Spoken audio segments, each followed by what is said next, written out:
So we now get things going with our penultimate race for DD2 and DD2 Masters here at Mariembourg in the second round of the championship for 2021. Let's have a look at the starting order for this 13-minute plus one additional lap encounter.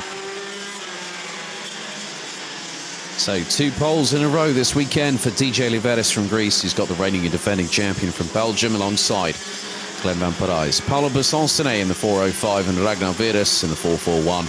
That's row number 2. But alongside them, David Maslakovic and Jordi Collen in the 4:55 and the 4:06, representing Poland and the Netherlands respectively.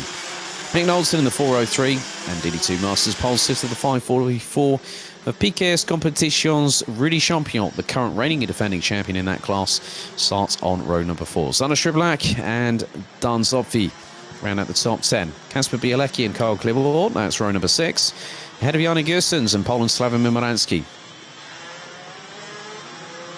Henry Ayres starts 15th alongside will be the 4:10 of Jordi Klibbort.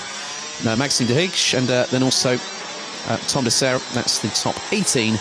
Completing the 22-strong grid, it's Christoph Adams in the 555, Bruno dos Santos in the 5:03, Jonathan Winmore in the 5:60, and Pritsai from Estonia in the 5:01.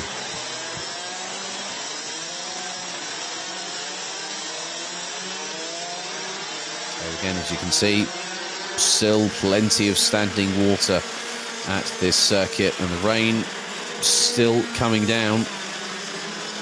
The brollies are out.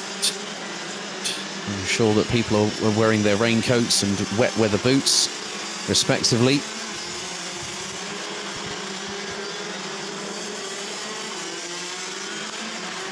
So at the moment, 1 win apiece between Glenn Van Parijs and DJ Liveris. They're on the front row of the grid. Rudy Champion's done the double so far this weekend in DD2 Masters. There's now being asked to slow down. There's Glenn Van Parijs just waiting. There is DJ Liveris just behind Paolo Besonstenet, who will start on the inside of row number 2. Then after this, we've got Senior Rotax and the top 36 who qualified after intermediate classification following the heats yesterday will be back in action. So they have had a very, very lengthy wait. Is down to Liveris and Van Parijs to control the pace. Thing is that now just waiting for things to get a bit more into formation. That's a bit more like it there. Now start to slowly make the way out of the chicane. There is a straggler at the back of the field who is just about to come to the back of the grid. And there we go, into the tram lines, the revs do rise. Do we go? Lights out this time. It looks like it has been given as a green, well, as a start. As they're filtering their way down into turn 2 for the first time. As all, there's been a turnaround, spinning in the middle of turn 2, and everyone else ends up avoiding. Now I'm wondering whether that might have been probably Maslakovic or Bielecki. But we'll find out very soon as drivers getting a little bit caught out. I think that was Henry Ayres coming out of turn 3 a little bit squirrely and catches the standing water puddles on the right-hand side coming out of the exit. But DJ Liveris is in front, Glenn Van Parijs in second, as that looks to be Ragnar Virus. And I think, is that Mick Knowlton that's jumped his way up into 4th place? It looks to be the case there. As they come through into the final couple of sectors on the circuit here, that is Mick Knowlton. Now, Paolo Besonstenet is right down towards the bottom part of the top 10. The Frenchman is quite clearly trying to do his level best to get back on level terms. Zana Shriblak is a couple of places ahead of the French driver, as that looks to be. Oh, and there's been a moment there, and one of the drivers, oh my goodness me, Zana Shriblak gets spun around. There was contact between him and another kart, and Shriblak straight away, he is going to be absolutely furious. And if he gets that car up and running, all of a sudden the rest of the field have got to watch their back bumpers, because Shriblak will be charging forward. So Rudy Champion is at the sharper end of the grid, and he's It's got Paolo Bassosny just behind. So Zana Shriblak has dropped all the way down to stone dead last on that particular occasion. It's a real shame for Zander because he made up a couple of positions already. And I think that might have been someone just getting a bit too heavy with the... well, I'm not too sure what happened there. It was more a case of drivers trying to make it 2 into 1, and 2 into 1 on a wet surface doesn't always pan out in the way you think it might do. Zana Shriblak has now got 17.8 seconds to make up to Bruno dos Santos, and then he wants to get towards the sharp end of the grid. Effectively, at this moment, Zana Shriblak has about 28 seconds between himself and Liveris, who has started to initially pull away from Glenn Van Parijs to the tune of about 7/10 of a second in the first 2 laps of this race. There's different lines taken by Van Parijs and Liveris. Knowlton is up into P3, having started a little bit further down. Carl Clivot and Henry Ayres dropped down to 20th and 21st, respectively.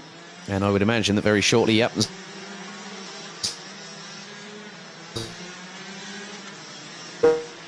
Zana Shriblak on cue. Manages to get past the pair of them. Weather conditions can throw a little bit of a cat amongst the pigeons, let's say. So Jonathan Wimour now is in 15th. Has been passed by Yuri Collin and Tom Desser. David Maslakovic, who was the one that had the spin around through turn 2 on the very first lap. As Kasper Bielecki being chased down by Rudy Champion.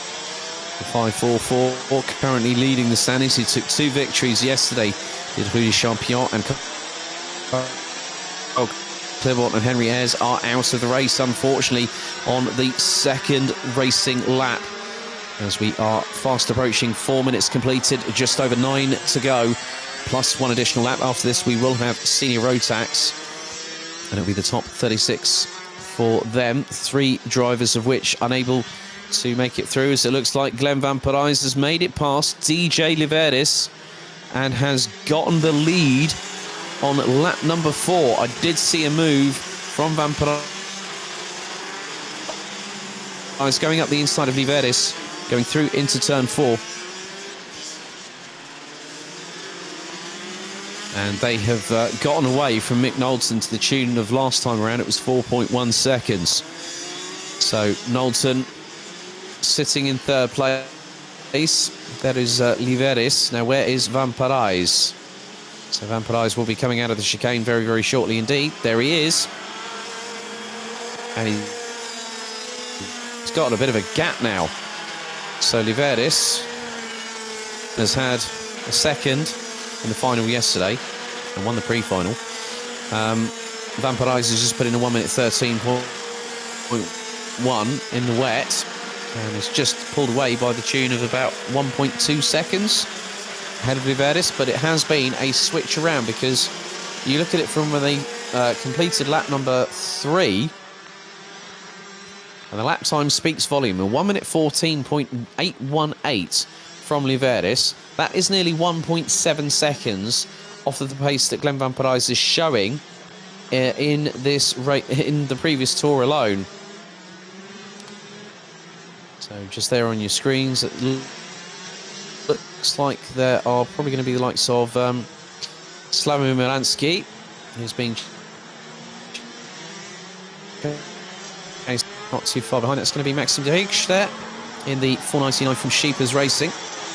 You see they're using the curb to try and carry the momentum through, but also to stop the carts a little bit more.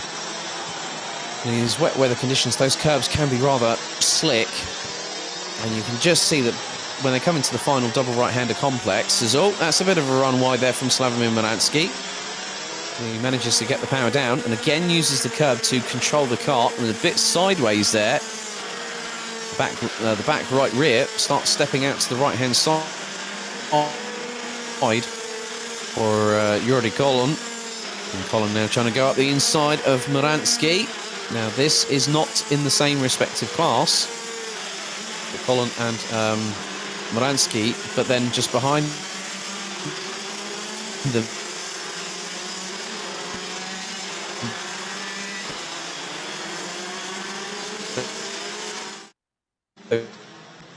we've got another.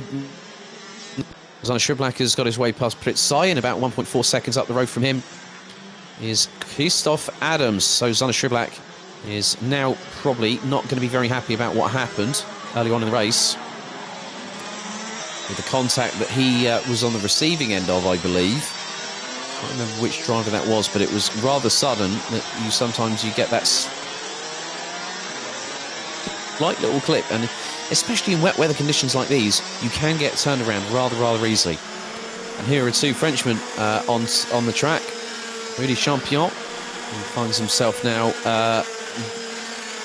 in 4th place, because Kasper Bielecki, I just saw going into pit lane.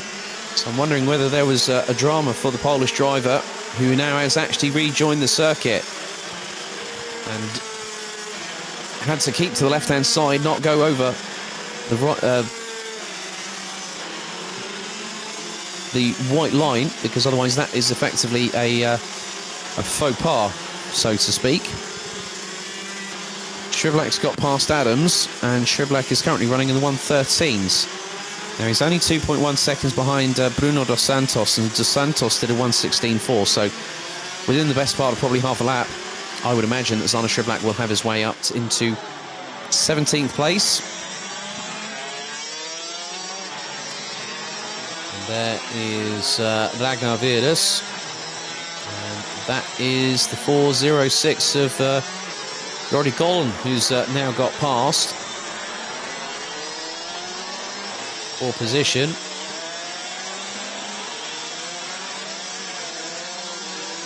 So that effectively will be for, I would say that's going to be 7th, because Van Parijs has crossed the line. He's got a 4.4 second advantage over DJ Liverdis. Nick Knowlton 3rd, Paulo Basson-Sinet, Rudy Champion, who leads DD2 Masters, in 5th. And I was right, it was, well, actually, Yannick Gustens is up into 6th, Yori Collin up into 7th, ahead of Ragnar Virus. Kasper Bielecki has dropped down the order again. Zana Shriblack has now got his way past Dan Zopfi and also Bruno Dos Santos. Glenn Van Parijs has got the fastest lap of anybody, and he's pulled a gap of now 4.4 seconds in total over DJ Liverdis. And you can see a bit of fisticuffs there between. That is, Zana Shriblack. Now, is that Tom Dessert that I've just seen? That looks to be the case. So the 5:30 on DD2. He's one of the most recent drivers in BNL karting series history to win not just the 2019 kickoff, but he also won the 2020 kickoff. So 2 straight years he's won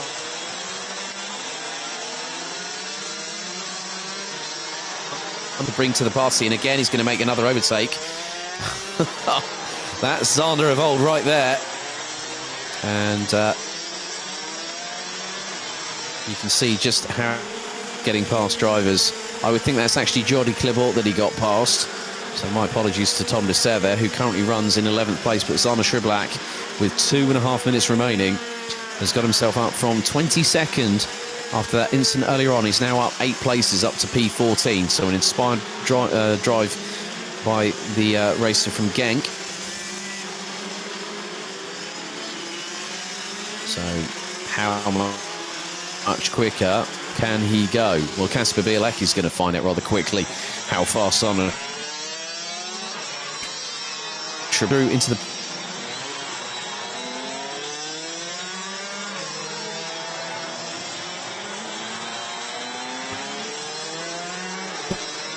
this as the pair go side by side. Maslakovic gets up the inside to take 9th place.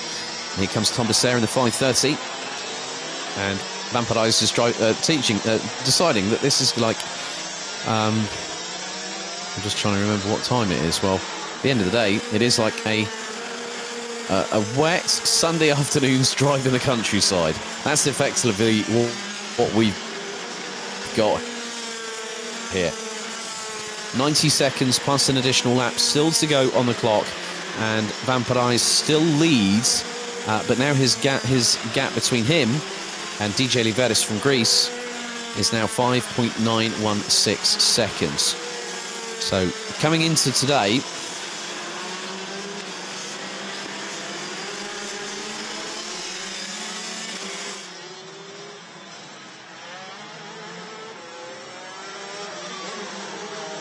but our weekend classification by just effectively 1 point ahead of DJ Liveris going into the final race of the weekend a little bit later on. DD2 and DD2 Masters will be out at about 3 o'clock local time here in Belgium. Our prize ceremony will be held at around about 4:15 this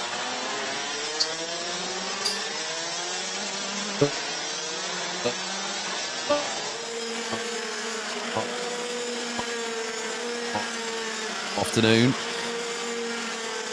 We'll be handing out 5 trophies, well, trophies to the top 5 in Micro and Minimax, and the top 3 in juniors, seniors, DD2.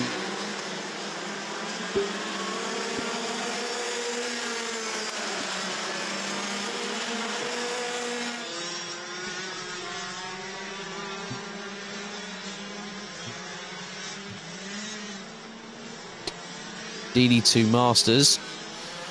Lap board for the pre-final.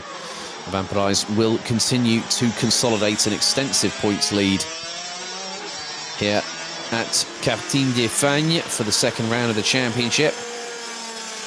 And there we go. Final lap board is out. Lap number 12 we go on to. And it has been pretty much, it was initially that Liveris got away from Vampirize, but Vampirize managed to get past Liveris and has left him in along with the tumbleweed, so to speak. Liveris, however, has put in his personal best, a 1 minute 12.788, but in the wet, Glenn Vampirize just looks to be on another level. And when you consider about the fact that Liveris has raced over in continental Europe for a number of years, up until obviously COVID-19 had put paid to his plans what were going to happen in 2020, and obviously his studies, university studies, have taken a bit more of a precedence. But Glenn Vampirize has done exactly what he needs to do. He's just stayed out front, he's controlled proceedings, he's not looked back, and he's just decided, well, that's going to be good enough for me. I'd love to, you know, he would have loved to have taken both victories yesterday. There's going to be 2-1 advantage Glenn Vampirize here for the weekend result, because he comes out of the final chicane and comfortably takes the checkered flag, fist pumping the air with his right hand, knowing that he has done the job. Liveris comes across the line nearly 5.5 seconds behind in second position. Mick Knowlton rounds out the top 3. Paolo Bessoncenet from France completes the top 4 ahead of Yori Collin, and also it's a provisional third victory for France's Rudy Champion from Piquet's Competition, who actually finishes in 6th place at the end of that race. Well done to Rudy. Yannick Goossens in 7th. A good charge back from Slavomir Moransky. Difficult qualifying, but he managed to finish P8 on the road. David Maslakovic makes it another Polish driver in the top 10. And good to see that Ragnar Vidas keeps himself in the top 10, just a little bit ahead, by about 2.4 seconds ahead of Tom Dessert, who rounds out the top 3 in DD2 Masters. Kasper Bielecki in 12th ahead of Sander Schublak, who recovered to finish 13th. Maxime Deriche rounds out the top 14 ahead of the 560 of DD2 Masters driver Jonathan Wimore from France. Dan Zopfi in 16th ahead of Bruno dos Santos in the 503, with the 2 DD2 Masters drivers of the 555 of Christoph Adams and 501 of Estonia's Pritsai rounding out the 19 that finished the full 12 laps. Unfortunately, Yuri Klebot retired on lap number 8 of the race, with Carl Klebot and Henry Ayres retiring on lap number 2.